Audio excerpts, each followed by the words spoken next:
Bueno, vamos a hablar de las relaciones económicas internacionales. Es decir, ahora salimos de lo que es la macroeconomía, salimos de lo que es la producción interna, salimos de lo que son los bienes internos, de la conformación de los mercados, y nos vamos a volcar en esta unidad a hablar de las relaciones económicas internacionales. ¿Qué son las relaciones económicas internacionales? Son las relaciones que se establecen entre los países a los fines de la comercialización de los bienes y servicios porque eso incluye el tema de los servicios. Vamos a hablar de las patentes más adelante, que es otro tema que está en el tapete, que se comercializan internacionalmente o a través de fronteras. El programa les habla de etapas de las relaciones económicas internacionales o de la evolución. Vamos a distinguir cinco etapas bien diferenciadas de las relaciones económicas internacionales, desde que comienzan a formarse los estados hasta la actualidad.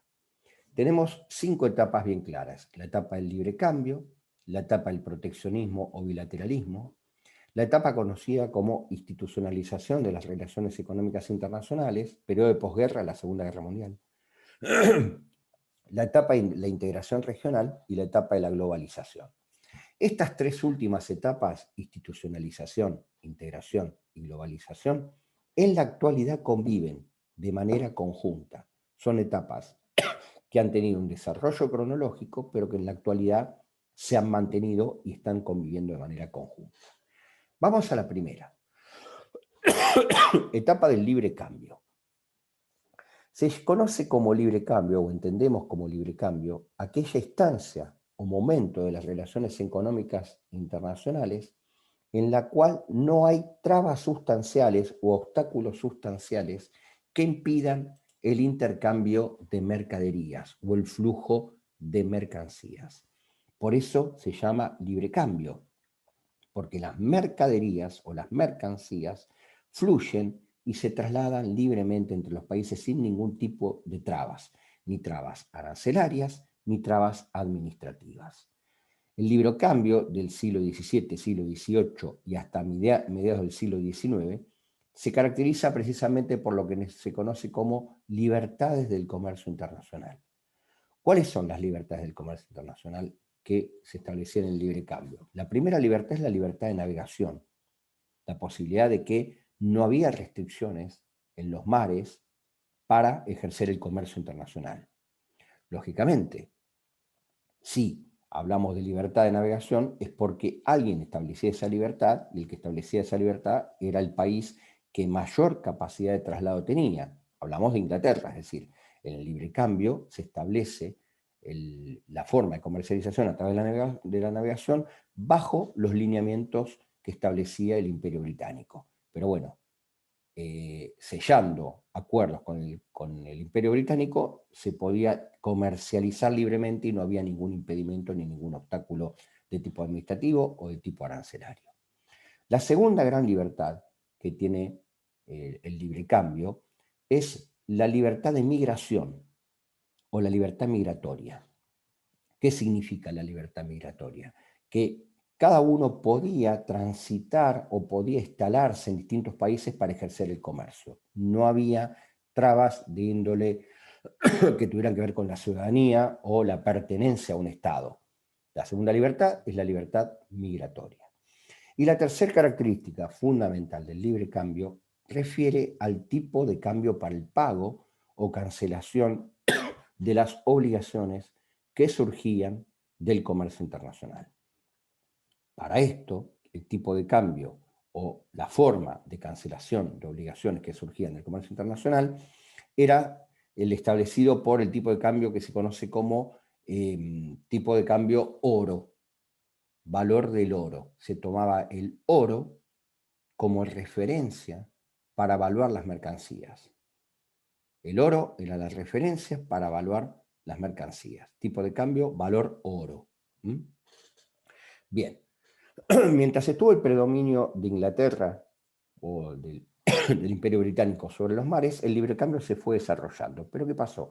Cuando empiezan a conformarse nuevos estados nacionales y comienzan a tomar fuerza nuevos estados nacionales, sobre todo Alemania, Francia, aparece Estados Unidos como nueva potencia, el libre cambio comienza a debilitarse y comienza a mermar en cuanto al volumen de bienes y de transacciones. Entonces, a fines del siglo XIX y principios del siglo XX, aparece la segunda etapa, que es la etapa del proteccionismo o bilateralismo. ¿Dónde está la diferencia con el libre cambio? Si en el libre cambio existía la posibilidad de comercializar sin ningún tipo de acuerdo, sin ningún tipo de aranceles y sin ningún tipo de limitaciones, ya sean administrativas o arancelarias, el bilateralismo o proteccionismo establece que el comercio empieza a desarrollarse a partir de acuerdos. Por eso es bilateralismo. El comercio se desarrolla a partir de la firma de acuerdos entre los estados. ¿Qué pasa con el comercio entonces? Pasa de ser absolutamente libre a establecerse un sistema de comercio más rígido, basado en la celebración de acuerdos. ¿Qué hacían estos acuerdos? Limitaban la posibilidad de ampliar las características del libre cambio. Si no había acuerdo, no se podía comercializar. Entonces, el bilateralismo o proteccionismo lo que hace es establecer acuerdos entre estados que van a desarrollar relaciones comerciales. ¿Por qué proteccionismo? ¿Qué es lo que busca la palabra proteccionismo? ¿A qué nos referimos cuando por lo general hablamos de proteccionismo? Muchas veces la excusa que se utiliza o el fundamento que se utiliza para limitar el ingreso de mercancías del extranjero que no sean bajo acuerdo es el crecimiento o el desarrollo de la industria interna. Habrán escuchado hablar que en el bilateralismo surge la idea de nación más favorecida. No, más adelante. Ahora vamos a ver. Pero decía, en el proteccionismo, lo que se busca con el proteccionismo, que es lo que trae esta etapa de las relaciones económicas internacionales, lo que busca es favorecer el crecimiento de la industria interna. Por eso esos acuerdos, que digo que son más rígidos y que generan mayor rigidez al sistema de cambios internacionales, buscan el crecimiento o el desarrollo de las economías internas. ¿Y cómo se busca eso? A partir de dos elementos. Primero, los acuerdos. Y segundo, el establecimiento de aranceles o tarifas aduaneras a la importación de productos. Se supone que si yo restrinjo el ingreso de mercadería o de mercancías en mi economía, es porque estoy favoreciendo el crecimiento de mi industria particular, de mi industria interna. Ese era el motivo que se establecía cuando se fijó el proteccionismo o bilateralismo. ¿Cuándo se quiebra el sistema proteccionista o el sistema bilateral de comercio? Se quiebra con el inicio de la Segunda Guerra Mundial, en 1939. Lo que se dice es que el proteccionismo o bilateralismo es la causa económica que origina el desarrollo de la Segunda Guerra Mundial. ¿Por qué? Por esta rigidez económica que se había establecido, por esta imposibilidad de desarrollar comercio, el bilateralismo genera rispideces en las relaciones internacionales y, además de las causas políticas, además de las causas xenófobas y territoriales, etc., se le suma esta causa que es una causa netamente económica para el desarrollo del conflicto, que es la restricción de comercio internacional, fundamentalmente en Europa. Cuando cesa el conflicto bélico, y ahí viene Martín, cuando cesa el conflicto bélico, aparece la tercera etapa, que es la etapa de la institucionalización de las relaciones económicas internacionales o periodo de posguerra. ¿Qué pasa en esta etapa? Aparece lo que se conoce como multilateralismo. Multilateralismo.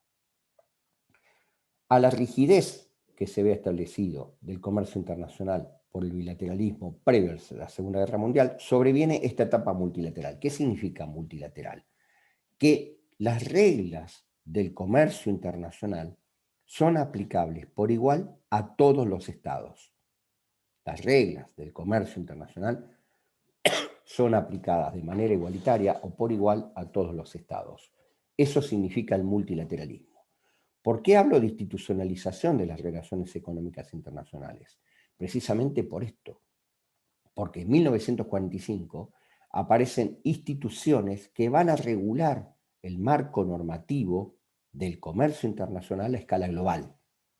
Y ahí aparecen instituciones económicas, instituciones financieras e instituciones regulatorias del comercio internacional.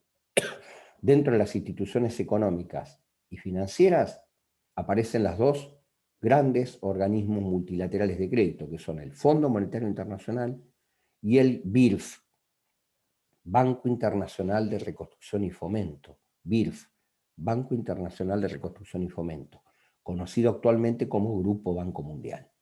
Y desde el punto de vista del comercio internacional, Martín, aparece el Acuerdo General de Aranceles y Tarifas, Acuerdo General de Aranceles y Tarifas al Comercio de Mercancías. Acuerdo General de Aranceles y Tarifas al Comercio de Mercancías. El acuerdo del GATT en inglés, G-A-T-T, G-A-T-T. Estos tres instrumentos, dos instituciones y un acuerdo, establecen o ponen en marcha la etapa de la institucionalización de las relaciones económicas internacionales. ¿Por qué? Porque ya cada uno no puede negociar como le plazca, no puede celebrar acuerdos con otro, no puede desarrollar comercio, no puede gestionar préstamos fuera de las reglas que se imponen por estos tres instrumentos. ¿Se entiende? Por eso es institucionalización, porque hay instituciones que regulan todo el manejo internacional desde el punto de vista financiero y desde el punto de vista comercial, y además se las llama multilaterales porque las reglas que de ellos emanan son aplicables por igual para todos. Ahí está el concepto de multilateralismo. ¿Sí? Bien.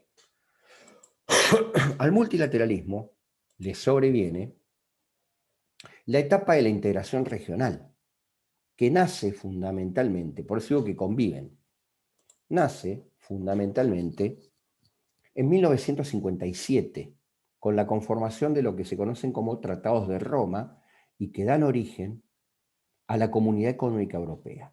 Comunidad Económica Europea. Vamos a ver, hay toda una bolilla dedicada a la integración, vamos a ver las distintas fuentes y vertientes de la integración y los objetivos de la integración. Pero en 1957 el proceso de integración europeo desarrolla una nueva concepción de las relaciones internacionales, concepción que se replica en América Latina en 1960, cuando se firman los primeros acuerdos de integración y se conforma la Asociación Latinoamericana de Libre Comercio, o ALALC. Bueno, la etapa de la integración regional lo que significa es la concreción de acuerdos entre distintos estados o entre distintos países para desarrollar políticas conjuntas. Esta es una definición que para el momento que estamos viendo de la materia es muy básica de integración, pero para que ustedes la vean cómo se mueve dentro de las relaciones económicas internacionales. Es decir, la integración parte de la base de acuerdos o celebración de acuerdos entre los estados que se unen para desarrollar una línea de acción conjunta, una línea política conjunta. Después vamos a ver. Y más adelante, fundamentalmente a partir de los 80, fines de los 80, principios de los 90, aparece la última etapa, insisto, desde el punto de vista cronológico, pero que hoy convive con las otras dos, que es la etapa de la globalización. Ahora vamos a ver las diapositivas con cada una de las etapas. La etapa de la globalización lo que marca es la conformación de lo que se conoce como la mundialización o el establecimiento de un mercado o una aldea o un género global. Es decir, se conforma un mercado a nivel global en el cual las fuerzas económicas desconocen los límites o las fronteras, en el cual aparecen nuevos actores más allá de los estados, aparecen las empresas transnacionales y multinacionales negociando en grandes volúmenes, aparece un idioma único que engloba todo el crecimiento, el desarrollo de las relaciones económicas internacionales, que es el idioma inglés, aparece la posibilidad de transformar o de transferir o de desarrollar operaciones en línea a través de los sistemas informáticos, y la globalización lo que genera desde el punto de vista económico es un gran mercado en el cual no solo intervienen los estados, es decir, pasamos desde el siglo XVII con la aparición de los estados hasta la actualidad en el cual las empresas, el sector privado, la inversión de tipo privada, desarrollan un papel fundamental en el desarrollo de estas relaciones económicas internacionales. Vamos a ver pantalla por pantalla ahora cada una de las relaciones. Acá tenemos la primera, diferenciación entre proteccionismo e intercambio. Ahí está. Fíjense las ventajas del proteccionismo. Protege la producción nacional, que es lo que les decía hoy. Genera ingresos al gobierno. Sí, lógicamente, cada producto que yo ingreso con un arancel me genera ingresos. Genera estrategias en el comercio. A partir de las ventajas comparativas, fundamentalmente el proteccionismo puede generar un mayor desarrollo del comercio de acuerdo a los estados. Desventajas, porque también tiene desventajas. Elimina posibilidades de importación que serían útiles para el país. Es decir, si yo no importo y no produzco todo, voy a tener unas desventajas. Hoy nosotros tenemos una industria basada en la producción con insumos que vienen desde el extranjero. Si yo no los importo, cae mi producción. Impacto en la economía mundial. El impacto es que genera mayores ingresos para algunos gobiernos, aparte de la importación misma por medio de impuestos y además genera estrategias en las diversas industrias. Libre cambio. La libertad de comercialización ofrece mayor competencia y variedad de productos de importación. Si yo exporto más porque produzco más. Desventaja, se presenta como una fuga de capitales, es cierto, por ahí los países que pueden, las empresas que pueden producir en mi país se pueden ir a producir al extranjero y no generarme divisas o dividendos para mí. Puede causar un desequilibrio entre pérdidas y ganancias. Impacto en la economía mundial, sirve de estrategia para los países para establecer mercados fácilmente en todo el mundo y mantener mayor variedad entre bienes y servicios. Pero bueno, ahí tienen las dos placas del libre cambio y el proteccionismo. Después tenemos institucionalización de las relaciones económicas. ¿Cuánto me queda de tiempo? 1 minuto. Bueno, antes de ir a esa diapositiva, volvemos en y 39 son. ¿Y 45 volvemos? ¿Y sigo? Gracias. Dale. Dale, profe.